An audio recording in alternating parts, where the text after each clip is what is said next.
ప్రపంచాన్ని వణికిస్తున్న రెండు యుద్ధాల్లో ఇప్పుడు శాంతి మాట వినిపిస్తోంది. ఒకవైపు అమెరికా ఇరాన్ మధ్య సంధి చర్చలు జరుగుతుంటే మరోవైపు రష్యా అధ్యక్షుడు వ్లాదిమిర్ పుతిన్ అనూహ్య నిర్ణయం తీసుకున్నారు.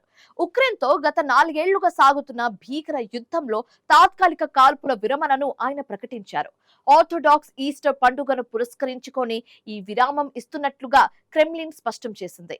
అమెరికా మధ్యవర్తిత్వంతో ఉక్రెయిన్ అధ్యక్షుడు జెలెన్స్కీ పంపిన ప్రతిపాదనకు పుతిన్ పచ్చజెండా ఊపడంతో కొద్ది రోజులుగా బాంబుల వర్షం కురుస్తున్న సరిహద్దుల్లో ఇప్పుడు ప్రశాంతత నెలకొనే అవకాశం కనిపిస్తుంది.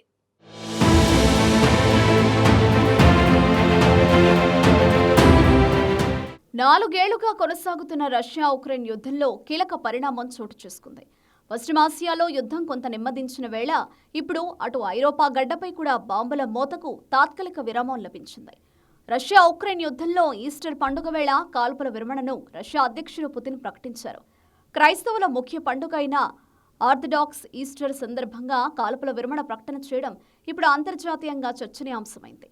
యుద్ధం వంటి ఉద్రిక్త పరిస్థితుల్లో కూడా మతపరమైన సందర్భాలకు ప్రాధాన్యం ఇవ్వడం ద్వారా ఒక సానుకూల సంకేతాన్ని పంపించే ప్రయత్నంగా దీనిని కొంతమంది విశ్లేషకులు భావిస్తున్నారు. రష్యా ప్రభుత్వ ప్రధాన కార్యాలయం క్రెమ్లిన్ దీనిపై ప్రకటన విడుదల చేసింది. ఏప్రిల్ 11 సాయంత్రం 4 గంటల నుంచి ఏప్రిల్ 12 అర్ధరాత్రి వరకు ఈ కాల్పుల విరమణ అమల్లో ఉంటుందని క్రెమ్లిన్ పేర్కొంది.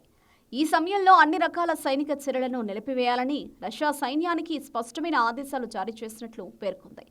భూభాగం, గగనతలం, సముద్రం ఏ దిశలోనూ దాడులు జరగకూడదనే ఉద్దేశంతో ఈ ఆదేశాలు ఇచ్చినట్లు తెలుస్తోంది.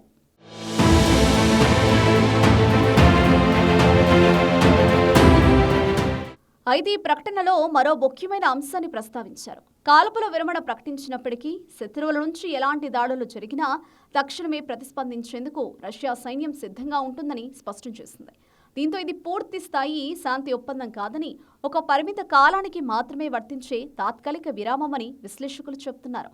ఈ విరామాన్ని ఉపయోగించి మానవతా చర్యలు చేపట్టడం, పండుగను ప్రశాంతంగా జరుపుకోవడం వంటి లక్ష్యాలు ఉండొచ్చని భావిస్తున్నారు. ఇదే సమయంలో రష్యా మరో కీలక అంశాన్ని ప్రస్తావించింది. ఉక్రెయిన్ కూడా ఇదే విధంగా కాల్పుల విరమణను పాటిస్తోందని ఆశాభావం వ్యక్తం చేసింది. ఈ సీజ్ ఫైర్ అమలు రెండు దేశాల సహకారంపై ఆధారపడి ఉంది. ఒకవైపు మాత్రమే పాటిస్తే అది ప్రయోజనకరం కాకపోవచ్చు. అందుకే ఈ ప్రకటన తర్వాత ప్రపంచం మొత్తం ఉక్రెయిన్ ప్రతిస్పందనపై దృష్టి సారించింది. అమెరికా ద్వారా ఈస్టర్ సందర్భంగా కాల్పుల విరమణ ఉండాలని జెలెన్స్కీ ముందుగానే ప్రతిపాదించారు. గతంలో కూడా అమెరికా మధ్యవర్తిత్వంతో పలు చర్చలు జరిగాయి. కానీ అవి పూర్తి స్థాయి శాంతి ఒప్పందంగా మారలేకపోయాయి.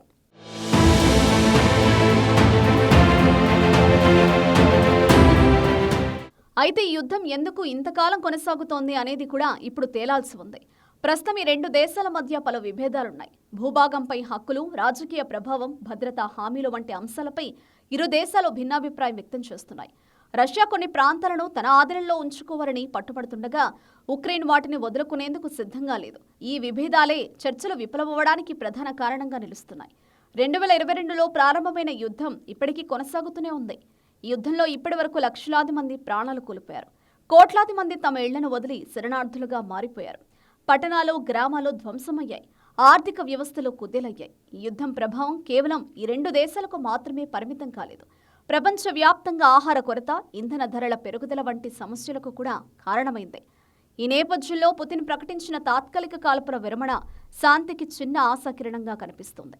కానీ ఇది శాశ్వత పరిష్కారానికి దారితీస్తుందా అన్నది మాత్రం ప్రశ్నగా మిగిలింది. గతంలో కూడా ఇలాంటి తాత్కాలిక విరామాలు జరిగినప్పటికీ అవి ఎక్కువ కాలం కొనసాగలేదు. కొన్నిసార్లు పరస్పర ఆరోపణలతో మళ్లీ యుద్ధం మొదలైంది.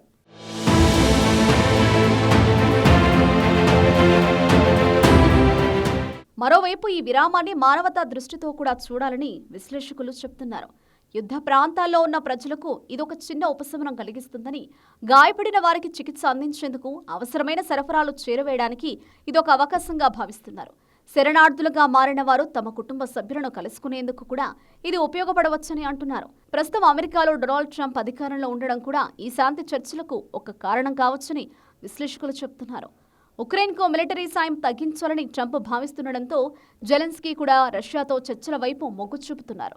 పశ్చిమాసియాలో ఇరాన్ యుద్ధంపై దృష్టి సారించిన అగ్రరాజ్యం ఉక్రెయిన్ సమస్యను వీలైనంత త్వరగా పరిష్కరించాలని చూస్తోంది. పండుగ పూట ప్రాణనష్టం జరగకుండా ఉండాలని పుతిన్ తీసుకున్న ఈ నిర్ణయం భవిష్యత్తులో శాశ్వత శాంతికి దారితీస్తుందో లేదో కాలమే నిర్ణయించాలి.